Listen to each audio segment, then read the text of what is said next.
hello everyone!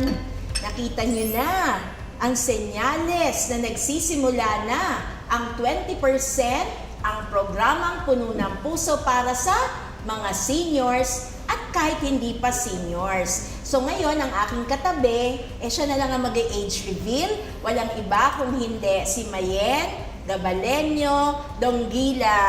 Hi Mayen! Hello, Gaines. Thank you. So, sabay-sabay tayong iinom ngayon ha, ng ating mainit na tsaa. Sabayan nyo kami, kayong nandyan sa inyong mga tahanan. At sa tuwing malalasap natin ang tsaang ito, napapasigaw tayo na let us praise the Lord And give Him thanks. So, nag-twinkle pa talaga ang mata ko, no? Kasi alam ninyo, gift yon na ibig sabihin, every Monday tayo ay nagkakasama-sama pa. At ngayong panahon ng Lent, ang hinihimay-himay natin ng mga topic ay tungkol sa Christ and crisis with Christ. So, sabi siguro ni Mayen, bakit naman dun mo ako tinapat? Totoo Maginawa yun. muna, Mayen. Magandang hapon po sa inyong lahat.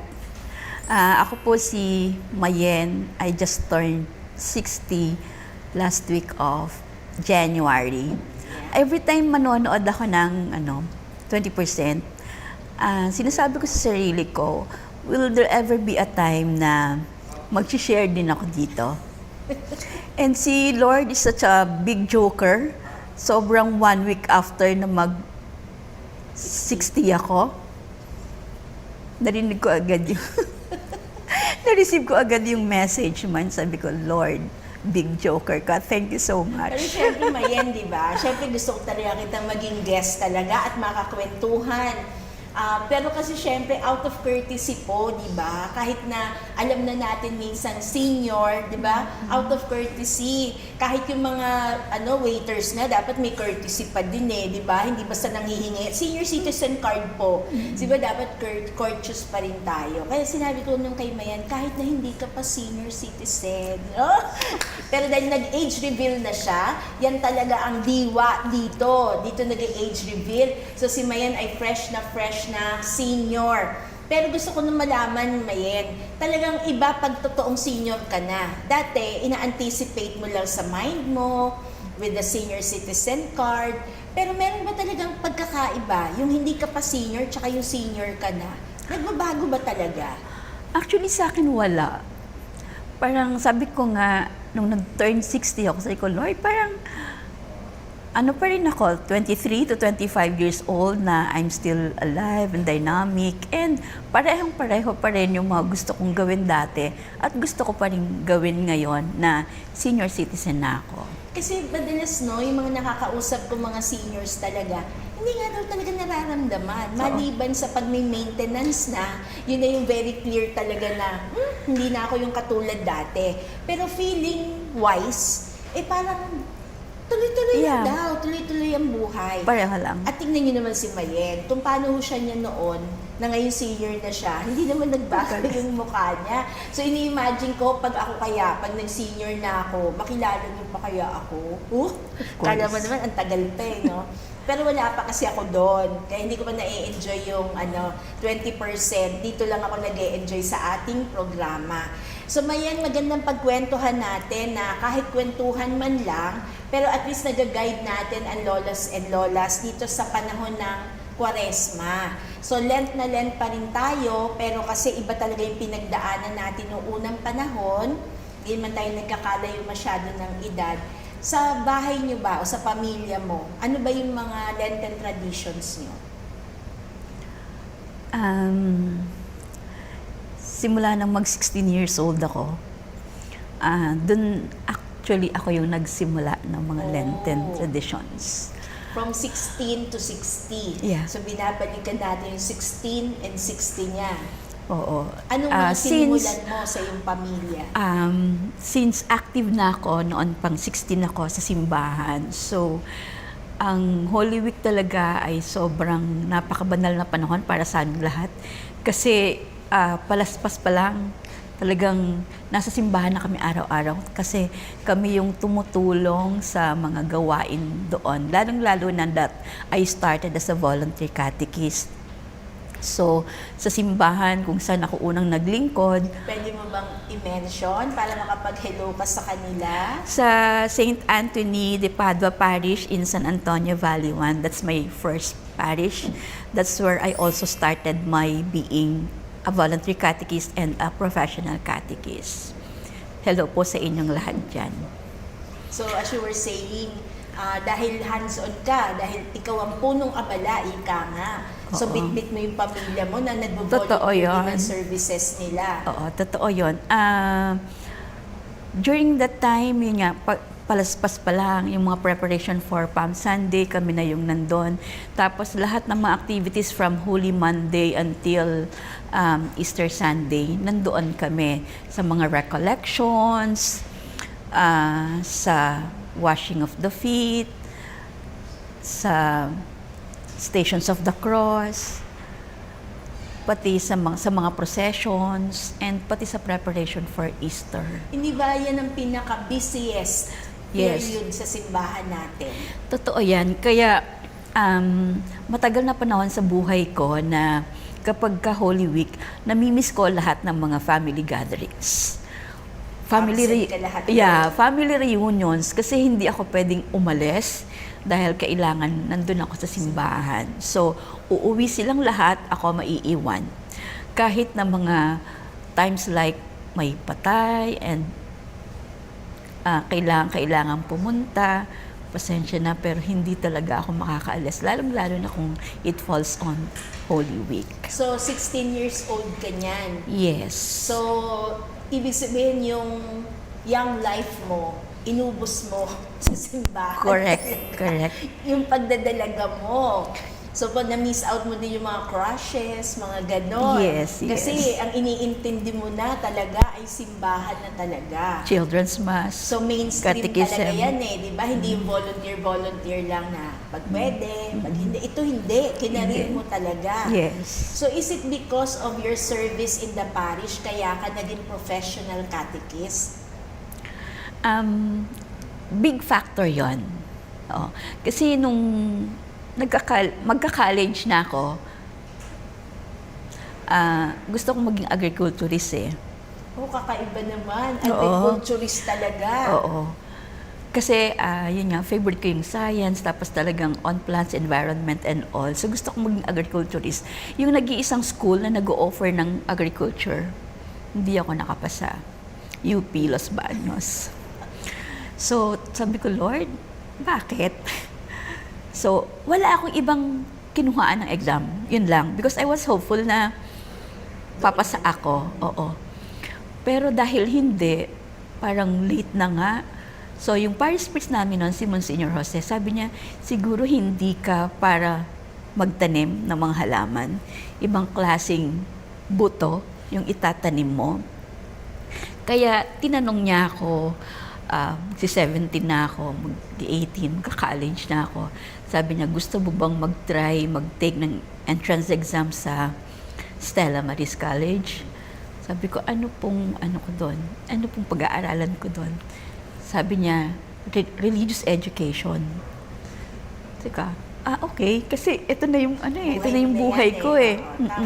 So umuo ako, and fortunately, ayun, kaya nagdire-diretso na siya. So, nagkaroon muna pala ng frustration. Yes. Di ba? Kasi talaga naman, lahat naman tayo nung araw, pagka nag-apply sa UP, syempre, di ba, parang challenge yun eh, number one, kahit hindi sa course mo, basta pag nag-apply ka ng entrance exam sa UP, ano ka na agad, meron ka ng hino-hope, di ba? So, pero yon na-frustrate ka, kasi yun lang talaga, doon ka lang nakaset, di ba? Pero yung pala, meron palang plano ang Diyos sa buhay mo. So, hindi ka naman nagsisi mula nun. So, hindi ka naman kinailangan pilitin ni Monsignor Jose during that time. Ay, hindi. Nung tinanong niya ako kung willing ako, sumagot agad ako ng oo. Tapos sinamahan niya na ako na mag-apply for entrance exam. At tama, ang ganda nung sinabi ni Monsignor sa'yo, ha? Hindi ka sa pagtatanim ng mga buto, ibang seeds, kundi ibang seed ang tinanim mo. Correct. So, naging sower ka talaga. Yes, yes. At yun na, from 16 to 60, sowing the seeds pa rin ang ginagawa mo talaga. Correct. So, nung nandun ka na, religious educator ka na, na-enjoy mo talaga. Kasi parang ano ka na paano bang tawag doon? OJT? OJT. Di ba? Parang on the job ka na talaga. Tapos nilalagyan na lang ng foundation para di ba may diploma talaga. So wala bang mga challenges along the way? Smooth sailing na talaga yon. Marami. Siguro yung unang-unang challenge was newly grad ako ng religious education. At marami, of course, nasa Pasay, Parañaque, Las Piñas, Muntinlupa, Catechetical Ministry kami. At maraming mas nauna kaysa sa akin. Kasi young ka eh. Oo. Newly grad ako ng religious education. Pagpasok ko pa lang, may position agad for me. Yun nga, in charge of yung fund ng Catechetical Ministry sa buong PPLM. And on my second year kasi, kinuha agad akong team coordinator, being in charge of 5 parishes, something like mga 15 to 20 catechists. So malaking challenge yun. Malaking challenge na for a young grad like you. Siyempre, ang mga nauna, kino-question ang pagiging junior ko. Nakaka-graduate mo lang, bakit nandyan ka na at sa'yo na nabigay. Pero even with that, kinaibigan ko silang lahat. Amen. Lahat kami naging, siyempre, magkakapatid. Tsaka para mawala yung ganong feeling, talagang ginagather ko lahat ng mga team coordinators. 5 kami in PPLM. Up to the point na sinabi nilang, pwede bang pa-under na lang kami sa'yo? Oh, sa kanila na nanggaling. Nasa vicariate kami ng San Antonio. At sila ay nasa St. Martin de Porres. Yung iba ay nasa Our Lady of the Abandon sa Muntinlupa. First, ko, wala nang problema kapag ka nagbigay ako ng formation sa mga under sa akin. Sali na silang lahat. Ganda. So, kaya naging napakaganda ng pagsasamahan namin bilang mga katekista ng PPLM. So, gaano katagal ka naging full-time catechist? Sa PPLM, up to 1990. Kasi from 1990, nagkaroon ako ng problema with my throat dahil ang laki ng population ng public school eh.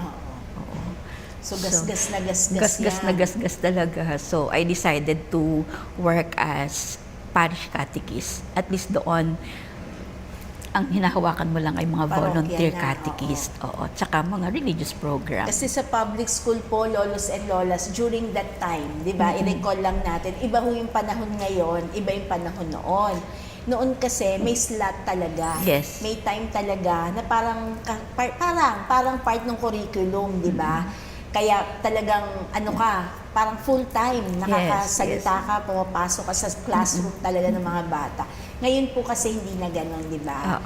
Parang mag-i-schedule, tapos hindi na masyadong on a regular basis. Kaya huwag kayong magtaka ng kwento ni Mayen, nawawalan siya ng boses. Yeah, kasi August pa lang. parang part talaga ng ng klase. No? Nandun talaga sa classroom. Ngayon kasi medyo may abang-abang na lang tayo kasi parang hindi na pwede, di ba? Nagbabago syempre ang panahon. But anyway, focus ka na ngayon sa parokya. So balik ka na naman dun sa hands-on pag Holy Week. Yes. Na talagang nagising ka na naman pagpasok pa lang ng Ash Wednesday, sa pagsusunog pa lang ng mga palaspas, andyan ka na. So dyan naman, wala na, second mo na yan parang second nature na yan sa'yo. Yes, so correct. mas at home ka. Matagal ba yon yung nag-full-time ka sa parish? That's being full-time, 8 years. 1990 up to 1998, I had to resign 1998 nung siyempre, nasa family way, Ayan kinakailangan So, ibig sabihin, magpahinga. kasi may nagtatanong ako sa sarili ko, sabi ko, mula 16 years old to, nandun na talaga sa parokya, tapos nag-public school, tapos ngayon sa parokya na naman. Saan ang love life doon? Yung officer ng Apostleship of Prayer, Oh, apostolada. meron siyang apo na minsan lang umuwi sa kanila kasi seaman. So, siya yung every time after the mass in the morning, pupunta sa akin. Tapos sabi niya, hindi pa makakauwi ang apo ko, baka pwedeng ako na lang yung manligaw sa'yo. Wow. Kakaiba to. Sabi ko nga, baka po pwedeng hintayin na lang na dumating siya. Apo niya, apo? Apo. So, lola. Lolas, pwede pala yun. Lola ang nanligaw. Oo. Sinagot mo ba? Oo, actually, nung nakauwi naman siya, Holy Week. Aba, So, hindi ko rin siya maharap dahil sobrang busy ako sa simbahan. Nandyan lang siya, dinadaan-daanan ko lang siya. Dahil, syempre, sa misa, parang ang daming lahat asikasuhin mo yung lectors, mga offerers, and mga all. hi, hello lang yan. Oo. So, nakikita ko lang siya na sa sunod-sunod na masses na ina-assist ko, nandun lang siya sa may labas. At anong sumunod na eksena? Saglit ba lang. yan? Yeah, oo. Actually, karamihan noon kasi love letters pa. Yung it had to go through the snail mail. Mayen, kinikilig yung mga lolos and lolas, kasi natikman din nila yung mga paano magbubukas sa love letter. Correct. Yung matulayan, tsaka yung inaamoy-amoy yung stationery. At mabango talaga. Uso pa kaya yun ngayon? Wala na eh. Wala na yata ligawan ngayon eh. Text lang eh, oo. Pag lumingon, akin ka. Sige, tuloy natin ang masaya at nakakakilig na love affair mo. Yun, nag-resign ako ng 1998 kasi I was advised by the doctor na kailangan complete bed rest kasi delikado yung pregnancy.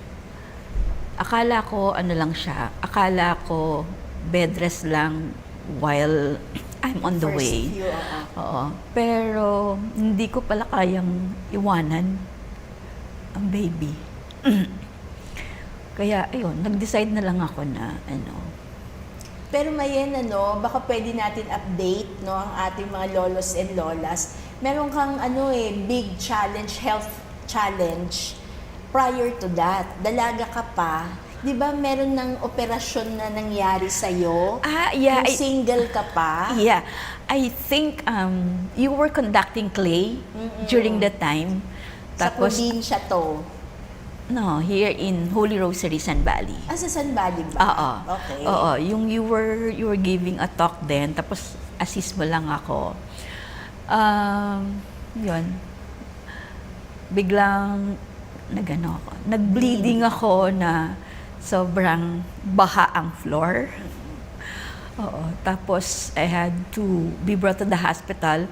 Ang kapal-kapal ng mga newspaper na pinatong sa akin para hindi maka-stain. Pero still, sobrang nakakatakot. Akala ko mauubusan na ako ng dugo during the time. Pero God was still good kasi nung nangyari yun sa akin, nga dalaga pa ako. Kaya yung recommendation ng doctor was mag-asawa ka na. And during that time, wala pang boyfriend. Pero sabi ko, wala akong boyfriend eh. Nakakatawa. Sorry po sabi ng doctor, kung wala pang boyfriend, kahit sino na lang. Kasi you are running out of time. Yeah, plus meron ngang sakit, may myoma. Tsaka di ba tinanggal talaga yung isang ovary? Yes. Di ba? So parang magiging less na, very slim na yung chance. Yeah, I was told na very slim yung chance na pag nag-asawa ay magkakaanak. So I had to recall that story kasi imagine, ang kinukwento niya na nga yung on the way na. Oo. And nung nagkaroon siya ng health challenge na yon, dalagang-dalaga, walang boyfriend. As in wala, di ba? So parang akala mo, iba na yung magiging takbo ng buhay. And yet, sa married life pa rin pala mauuwi, sa Correct, pagpapamilya talaga. So talagang naririnig ng Diyos yung mga cries natin. So Christ and crisis with Christ. Yes, yes. So, nung ikaw naman ay nag-asawa na, so mahirap yung first mo, kay Bernice ba to? Oo. Yung kailangan complete bed rest talaga. Yes. So, yan, that is something physical. Okay yung sacrifice na yon. Pero yung kailangan mo na mag-give up ng iyong profession kasi kailangan ka muna maging full-time mom. Yes. Mukhang mabigat na cross yon on your part. Kasi you've been Totoo working yun. all your life eh. 'Di ba? Whether church yan, whether as a teacher, mabigat yon. Paano mo dinaanan yung cross na yon? Nagsabi naman ako kina Father na hindi na nga ako makaka-full-time, pero I will still be available for helping out in the parish every now and then lang. Kapag yun nga, if time allows. Yun. So, ang naging priority mo talaga, pamilya. Yeah, because ayokong kumuha ng yaya. So, hands-on ka? Oo. Oh yeah. By the time na-establish, nung pinanganak si Bernice, na-establish ko na yung preschool. Oo. So, from day one of Bernice's life, my eldest, nasa loob na siya ng classroom. Dahil ayokong kumuha ng yaya to take care of Bit-bit mo her. siya talaga. Oo. Nasa ibabaw talaga siya ng table habang nagkaklase ako. So, little teacher, little Mayen siya. Yes, yes. So, siya po ay directress ng, pwede ba natin sabihin anong pangalan ng school na in-establish mo? Escuela de San Gabriel de Dolorosa, yung pangalan po ng aming school. So imagine, no, on the side, nakapagbuo pa siya ng ganon. At kasabay yun ang paglaki ng anak mo na si Yes. Bernice. So fast forward na natin, kumusta na si Bernice ngayon? She's doing okay, doing well in her work. Actually, teacher siya dahil sa influence ko at dahil sa pagiging masunuri niya. Sabi niya, pagbibigyan kita, mama. Pero sabi niya, sana ilang taon lang, which, yeah, right after graduation, pandemic na. So nakapagturo siya ng 2 years. Pero may iba ba siyang gusto pa? Yeah, she'd like to become an engineer. Talagang manang-mana sa'yo. Kasi hindi rin naman teacher ang umpisa sa'yo, agriculturist, di ba? So ngayon, ang kaibahan lang, inuna niya yung teaching bago yung engineering, perhaps in the future, di ba? Mapagbigyan niya lang daw ako. Sabi ko, sige, yes. Pero nag-pandemic kasi nga dahil wala kaming klase, nagpaalam, sabi niya, mama, baka pwede akong mag-apply sa iba. Sabi ko, ano namang work? Tapos yun, may mga friends siya na with logistics. So, katuwaan, pandemic. So, nagustuhan niya yung work na yon. Until, yun nga, she became also a team leader na masyado pang bata. Kaya, Nana na naman sa'yo. yeah, she graduated college at 18. Oh, naku tayo, nag-aaral pa tayo nung 18, mga second year college Kasi pa lang di ba nga, tayo. she started very early. Kasi 2 years old pa lang, nursery na siya.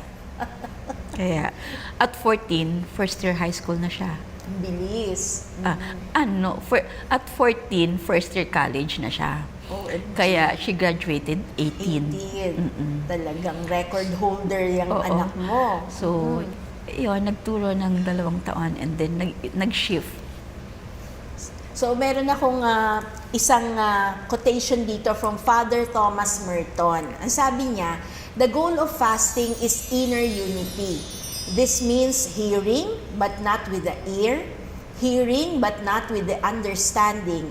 It is hearing with the spirit, with your whole being.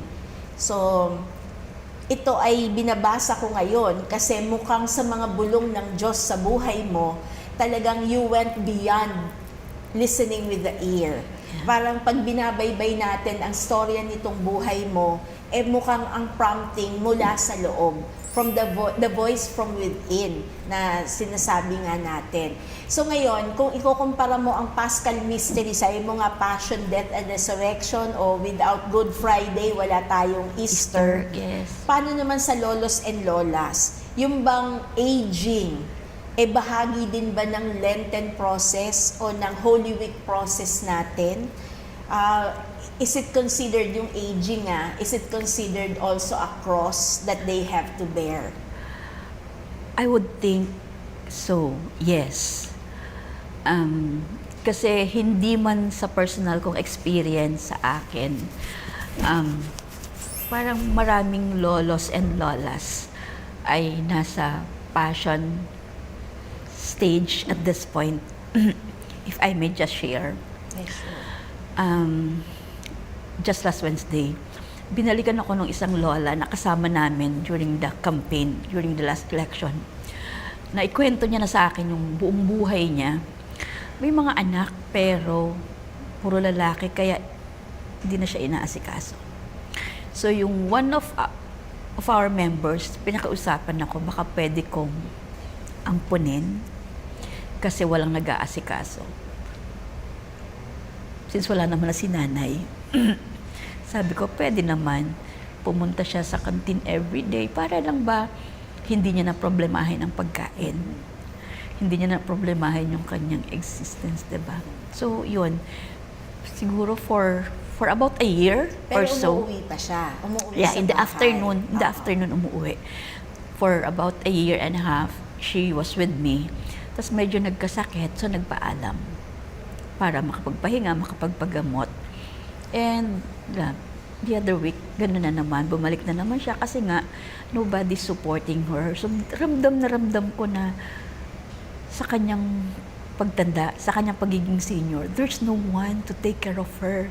Sobrang passion na dapat ay resurrection niya na kasi naitaguyan niya na yung mga anak Nalampasan niya niya na, Oo, nakapagpamilya na yung mga anak niya So by this time, dapat ine-enjoy niya na yung buhay niya. Resurrected kasi nga wala nang aasikasuhin. Pero just the same, she's still in that state na nagmamakaawa that she comes back to me. Wala namang problema sa akin.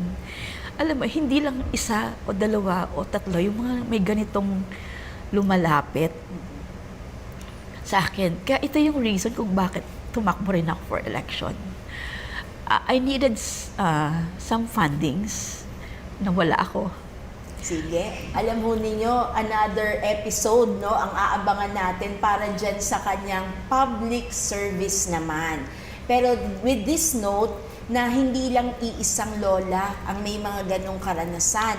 Kaya lolos and lolas, ngayong Kwaresma na ito, we have to praise and thank God kung may mga tao pang kumakalinga sa atin, no? Correct. So medyo iwas tayo fasting sa sungit. Pag minsan, mga caregivers natin on the side, medyo nabubulyawan, naiirat na tayo. Kasi imagine, maraming lolos and lolas yung wala talagang nag-aalaga sa kanila. Wag na nga yung pangangalaga, sabi mo nga, yung basic needs lang.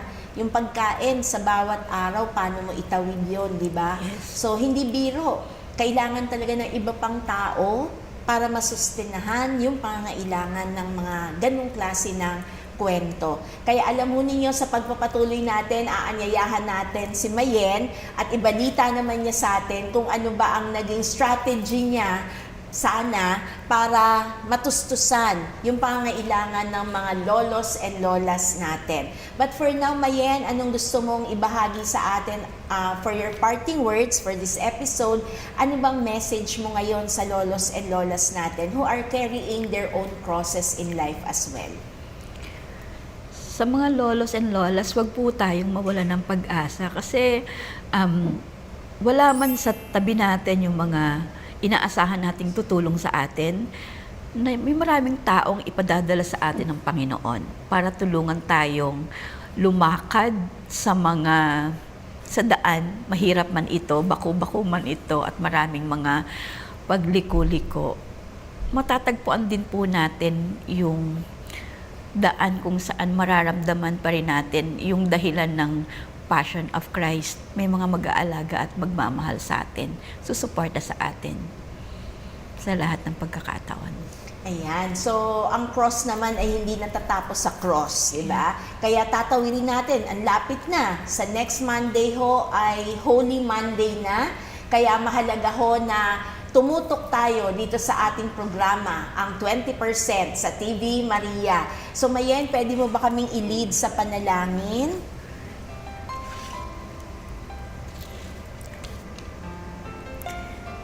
Let us fast prayer.